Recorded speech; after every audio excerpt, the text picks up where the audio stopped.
je suis ravie de te retrouver dans cette vidéo aujourd'hui puisqu'on va parler de Noël, de vendre tes créations à Noël, de vendre tes produits artisanaux, des produits que tu fabriques à la main et je vais te donner 10 conseils pour booster tes ventes à Noël. Si tu ne me connais pas, je suis Marion, je suis créatrice artisane mais aussi formatrice pour les créatrices de produits faits main pour les aider à développer leur activité artisanale et notamment sur le côté vente en ligne, mais pas que.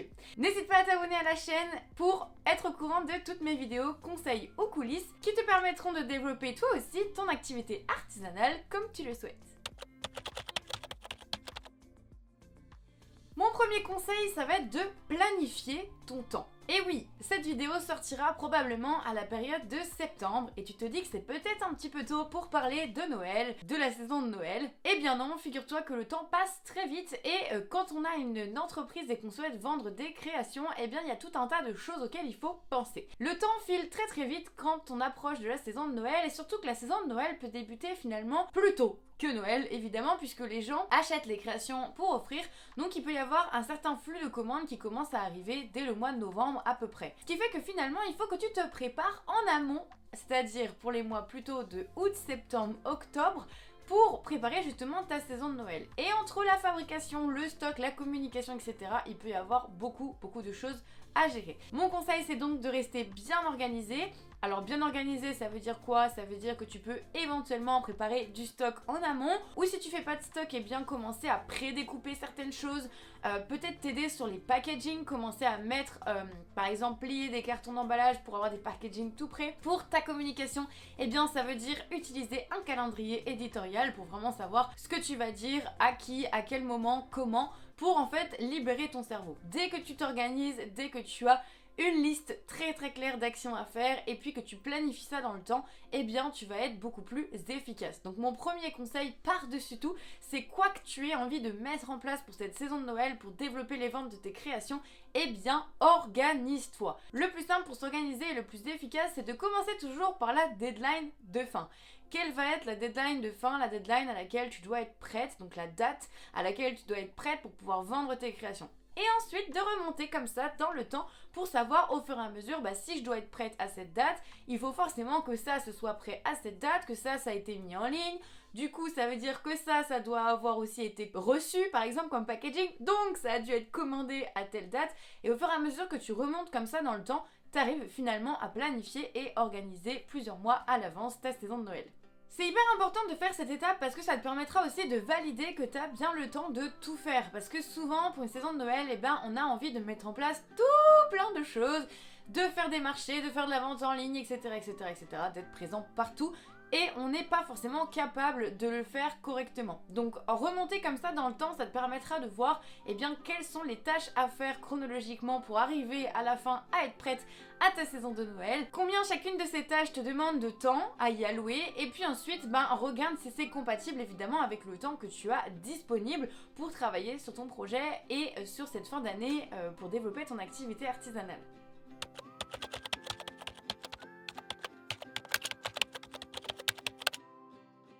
Mon deuxième conseil, ça va être d'adapter ta saison de Noël à ta situation actuelle. Chaque saison de Noël est différente. C'est pas parce que tu as fait une saison de Noël l'année dernière que tu vas refaire exactement les mêmes actions et que tu vas mettre en place exactement les mêmes choses, ni même que tu auras les mêmes attentes en termes d'objectifs. Ce qu'il faut, c'est surtout adapter en fait ta saison de Noël par rapport à ta situation actuelle, à ce qui s'est passé le restant de l'année, à là où tu en es aujourd'hui, au temps que tu as disponible, à l'énergie que tu as disponible, et puis à tes envies aussi du moment.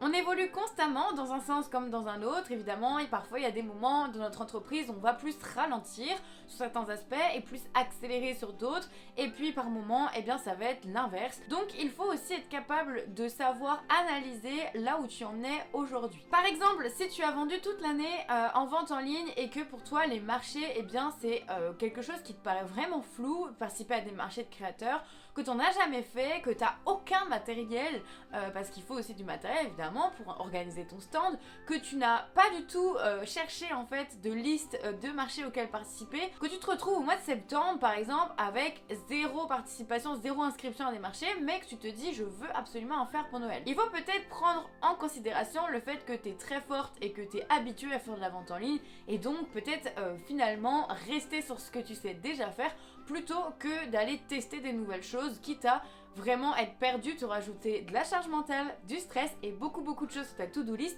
puisqu'évidemment quand on part de zéro pour faire les marchés, il y a tout un tas de choses à appréhender, à acheter, etc. etc.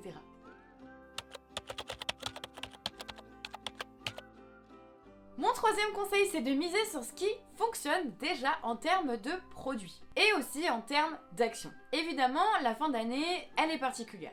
On est d'accord, c'est une période particulière dans l'année avec, on va dire, une psychologie assez précise du côté de tes clients. Ils sont pas dans le même mood que le restant de l'année puisque c'est Noël et qu'ils ont l'intention d'acheter pour eux ou pour offrir. C'est vraiment une période très particulière où tout peut vraiment beaucoup s'accélérer pour les ventes de tes créations artisanales. Mais ça veut pas dire qu'il faut pour autant faire des choses complètement différentes de ce que tu as l'habitude de faire. Par exemple, si pendant l'année tu as l'habitude de faire un certain type de post sur ton compte Instagram, ou de poster une certaine fréquence, ou de poster certains types de reels Instagram, ou d'envoyer certains types d'emails qui sont plutôt bien appréciés par ta communauté, eh bien il faut que tu continues à faire ça à Noël. Ça n'empêche que tu peux évidemment rajouter des petites surprises, des petites nouveautés, évidemment, mais il faut pas forcément réinventer la roue, comme on dit, à la période de Noël. Pourquoi? Parce que tu as déjà beaucoup de choses à penser à Noël et à gérer.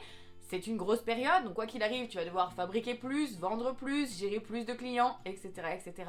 Donc il faut pas non plus que tu te rajoutes trop de boulot, trop de complexité à ton travail. Donc le plus stratégique finalement, c'est de se baser sur ce qui fonctionne déjà et d'aller encore plus loin sur ces aspects-là. Par exemple, s'il y a un type de contenu qui fonctionne déjà bien le restant de l'année, eh bien tu vas pas changer ce contenu, tu vas simplement l'accélérer. Donc tu vas peut-être en faire plus souvent, par exemple. Pour les produits, c'est la même chose. Ça sert à rien de réinventer complètement tous tes produits sur ta boutique à la période de Noël. Si tu vois qu'il y a des produits qui ont bien plu pendant l'année, eh bien c'est potentiellement des produits sur lesquels miser sur la fin de l'année. Pourquoi? Parce qu'il y a déjà plein de personnes qui les ont vus passer ces produits, plein de personnes qui se tâtent à les acheter, donc autant continuer à les proposer à la période de Noël. Ça n'empêche que tu peux aussi proposer des nouveautés évidemment, mais n'oublie pas de miser sur ce qui fonctionne déjà, tu gagneras du temps, de l'énergie et surtout tu seras encore plus efficace. Mon quatrième conseil, c'est de concentrer tes efforts sur un minimum d'endroits. C'est un petit peu ce que j'ai commencé à te dire juste avant, c'est qu'on a souvent tendance à Noël à vouloir tout faire. Tout faire, ça veut dire faire des boutiques, faire de la revente, faire de la vente en ligne. Être sur Instagram, faire plein d'emails, se lancer sur Pinterest, tester de l'affiliation, blablabla. Plein de choses différentes. Attention! Oui, il y a possibilité de faire plein de choses, mais c'est clairement pas le moment de t'éparpiller. C'est pas le moment d'ouvrir un compte TikTok si t'en avais pas le restant de l'année. Clairement, il faut que tu sois efficace et donc pour ça, il faut que tu concentres tes efforts sur un minimum d'endroits. C'est assez mathématique, mais finalement, plus tu vas concentrer tes efforts sur un minimum d'endroits, plus tu vas être efficace dans ces endroits précisément.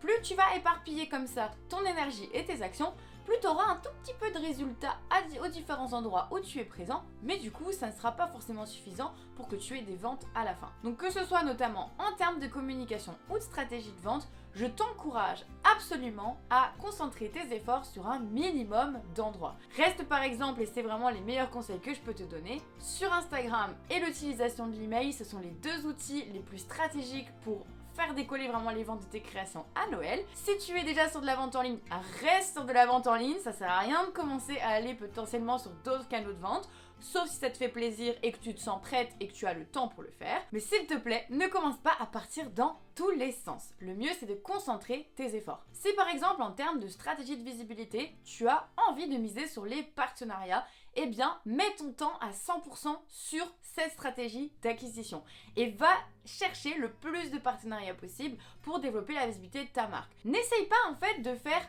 trop de choses à la fois parce que tu risques du coup de ne pas avoir de résultats assez satisfaisants à chacun des endroits où tu as mis ton énergie. Vaut mieux mettre ton énergie et tes actions sur un minimum d'endroits, mais du coup, tu obtiendras le plus de résultats possible à cet endroit précisément. Le cinquième conseil que je peux te donner, c'est de vendre en ligne. S'il te plaît, n'oublie pas ce canal de vente, la vente en ligne, même si tu ne l'avais pas pendant le restant de l'année, c'est un endroit où tu peux vraiment générer beaucoup de ventes. Tu peux t'adresser à des personnes bien précises et les gens peuvent t'acheter de n'importe où dans le monde. Surtout si du coup, tu avais l'habitude plutôt de faire des marchés et que c'est le canal numéro 1 sur lequel tu mises le restant de l'année. N'oublie pas que c'est pas parce que les gens ne t'ont pas acheté au jour J, le jour où ils t'ont vu découvert sur le marché, qu'ils n'ont pas envie de t'acheter plus tard. Donc si t'as pas de boutique en ligne, ils peuvent pas t'acheter plus tard. Donc tu perds vraiment un nombre considérable de ventes. Avoir une boutique en ligne, c'est hyper stratégique. N'hésite pas à aller regarder ma vidéo YouTube où je te parle d'une solution gratuite, je te la mettrai en haut, qui t'aide du coup à développer une boutique en ligne très rapidement pour avoir une solution clé en main pour vendre tes créations. N'oublie pas, Noël, vraiment, c'est un super conseil, mise sur la vente en ligne. C'est un canal parfait pour réaliser le plus de ventes de création artisanale possible sur cette période de Noël, sur cette saison de Noël. Et le cinquième conseil est un peu 2 en 1, c'est à la fois mise sur la vente en ligne mais aussi mise sur l'email puisque l'un ne va pas sans l'autre selon moi. Si tu veux réussir à vendre tes créations artisanales en ligne, il faut aussi développer absolument l'email. L'emailing, ça veut dire quoi? Ça veut dire envoyer des emails à des gens qui se sont inscrits, qui t'ont laissé leur adresse mail pour les prévenir de tout un tas d'informations. Et c'est justement le meilleur moment à Noël pour lancer une newsletter si tu n'en avais pas déjà fait. Pareil, c'est des choses qui sont très faciles et très rapides à mettre en place, mais sur lesquelles je te conseille en tout cas de mettre tes priorités, puisque si tu veux vendre en ligne, eh bien l'outil d'email c'est vraiment le top pour convertir. Ça ne te permettra pas de te faire connaître l'email, ça te permettra de convertir, de faire passer à l'action les gens qui te connaissent déjà. Je t'invite pour ça à aller regarder une autre vidéo YouTube, je te mettrai aussi le lien en haut qui t'explique du coup en long, en large et en travers à quoi sert l'email et en quoi c'est un outil hyper important et comment l'utiliser si tu veux vendre en ligne.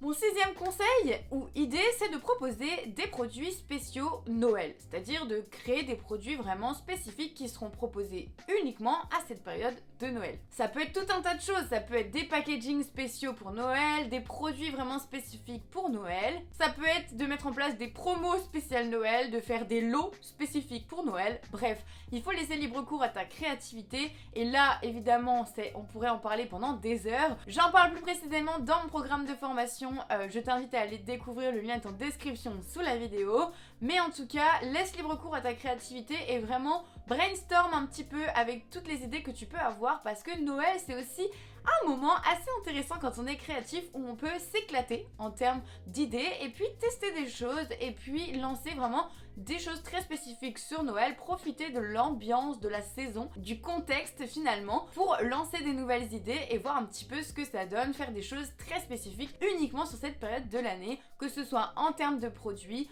en termes de promotion, de marketing, de communication ou en termes même de vente.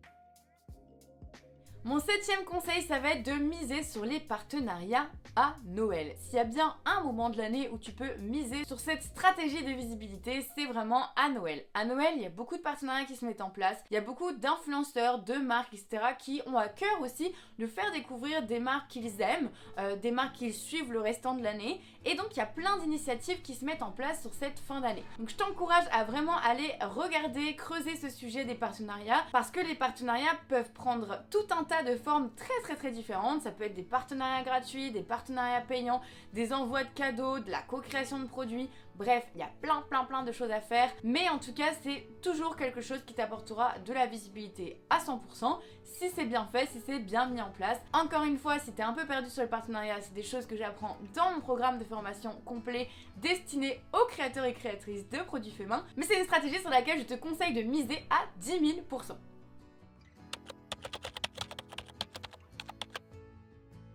Mon huitième conseil pour cette saison de Noël, pour booster tes ventes, et oui ça peut sembler vraiment bizarre comme conseil, mais c'est de prendre soin de ta santé mentale et physique. Et oui, parce que finalement si tu veux réussir à vendre, eh ben, il faut que tu sois en forme, hein, clairement. Et cette saison de Noël, eh ben, elle peut être vite très éprouvante que ce soit physiquement, parce qu'on a beaucoup de choses à faire, parce qu'on a un emploi du temps à rallonge, parce qu'on doit fabriquer beaucoup, parce qu'on doit être présente sur des marchés, se déplacer, bref, il peut y avoir tout un tas de raisons, mais souvent, cette période de Noël, elle est fatigante, que ce soit mentalement ou physiquement, on a plein de choses à penser aussi, on a plein de choses à gérer, on a plein de doutes, d'interrogations, peut-être de stress, aussi de pression qui s'ajoutent sur cette petite période de fin d'année. Donc, vraiment mon gros conseil là-dessus, c'est que si tu veux aussi que cette saison de Noël se passe bien, si tu veux générer des ventes, il faut absolument que tu prennes soin de toi. Si tu n'es pas en forme, si tu es fatigué, si ça ne va pas, eh bien naturellement, tu n'attireras pas les ventes à toi. Parce que tu n'auras pas la bonne énergie, parce que tu n'auras pas les bonnes idées, parce que tu mettras pas en place les choses correctement. Bref, en fait, c'est vraiment lié. Si tu ne vas pas bien, pour le coup, tes ventes vont s'en faire ressentir. Donc mon meilleur conseil pour réussir aussi ta saison de Noël en termes de chiffre d'affaires, de vente, c'est aussi d'aller bien de ton côté et de prendre soin de toi. C'est tout aussi important de valider ta saison de Noël et de faire de l'argent évidemment pour la pérennité de ton entreprise, de ton activité artisanale, mais c'est tout aussi important d'aller bien, parce que si tu ne vas pas bien et que tu recommences l'année sur une mauvaise énergie, que tu t'es fait mal, que tu t'es blessé, que psychologiquement t'es au bout du bout, il va rien se passer de très positif.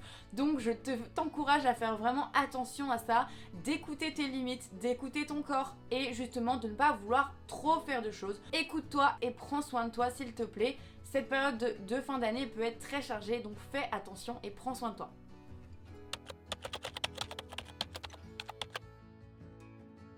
Mon 9e et avant-dernier conseil, c'est de miser à fond sur la communication en amont de la période de Noël. En gros, la communication, ça se joue pas au moment de novembre, au moment de décembre. Généralement, ça se joue en amont, au mois de septembre, au mois d'octobre.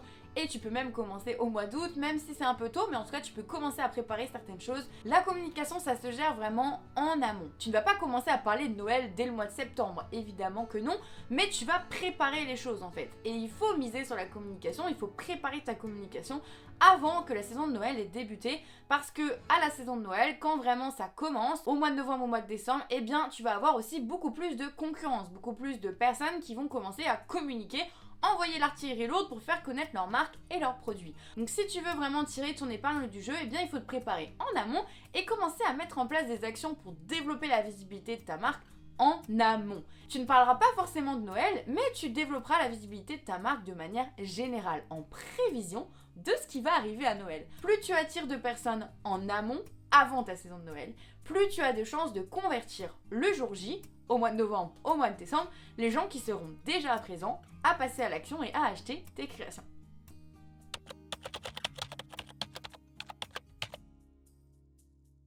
Et mon 10e et dernier conseil est super méga giga important, on a tendance à l'oublier, rien n'est joué avant la fin de l'année. C'est hyper important et je tiens à revenir là-dessus et ça va bien clôturer je pense cette vidéo parce que n'oublie pas que c'est pas parce que tu te retrouves fin novembre ou mi-décembre et que tu n'as pas beaucoup vendu, voire même que tu n'as rien vendu, que ta saison de Noël est fichue. Non, non, non, tout se joue potentiellement les derniers jours pour beaucoup de marques. Ça dépend de chaque entreprise. Il y a des entreprises qui vont réussir à vendre beaucoup plus en amont. D'autres où tout finalement va se jouer dans les derniers jours. Ça dépend des produits que tu vends, ça dépend de ton efficacité en communication, ça dépend de ton intériorité, de la taille de ta communauté. Bref, ça dépend de plein de choses. Mais quoi qu'il arrive, rien n'est joué avant la fin de l'année. Même jusqu'à la fin de l'année, il y a des gens qui t'achèteront des produits pour offrir, tout simplement parce qu'ils ne vont pas voir ces personnes le jour même de Noël, mais ils savent qu'ils vont les voir potentiellement courant janvier.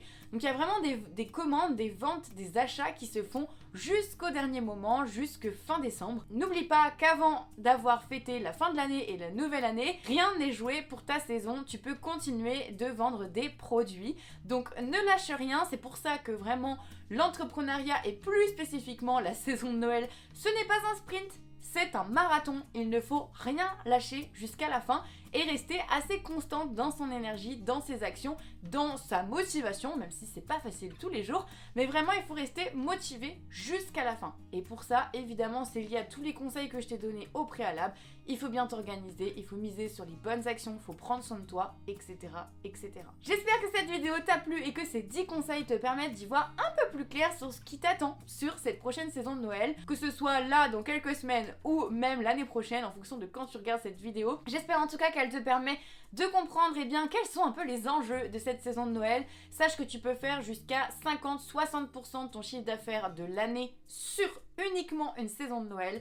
Donc c'est vraiment le meilleur moment aussi de rattraper le coup si t'as pas fait une super bonne année, mais pas trop de pression, d'accord? Vraiment profite de cette période qui est une période avec des énergies très positives. Les gens sont dans un mood très positif, ils ont besoin d'acheter. Qui dit mieux quand on a une entreprise et qu'on vend des produits? On est là vraiment au bon moment pour leur proposer ce qu'ils recherchent. Donc c'est vraiment une super période de l'année où il se passe des choses, où tu as une possibilité immense de faire des commandes avec tes créations, avec ta marque artisanale. Donc profites-en, mais surtout continue de faire des bonnes actions, de garder le rythme comme une randonnée, comme un marathon, et surtout de prendre soin de toi évidemment. Je te retrouve très vite dans une prochaine vidéo conseils ou coulisses, donc n'hésite pas à t'abonner, à activer la petite cloche pour ne pas louper les prochaines vidéos. Ma chaîne est remplie déjà de vidéos conseils ou coulisses que tu peux aussi aller regarder, qui sont adaptées aux créateurs et créatrices qui font des produits à la main et qui souhaitent les vendre notamment en ligne. Donc n'hésite pas à les regarder, il y a tout un tas de choses. Et si cette vidéo t'a plu et t'a permis d'avancer dans tes réflexions, mets-moi un petit pouce et n'hésite pas à me faire un petit commentaire, je serai ravie de savoir que j'ai pu t'aider à préparer cette super saison de Noël qui s'annonce. Je te dis à bientôt sur ma chaîne.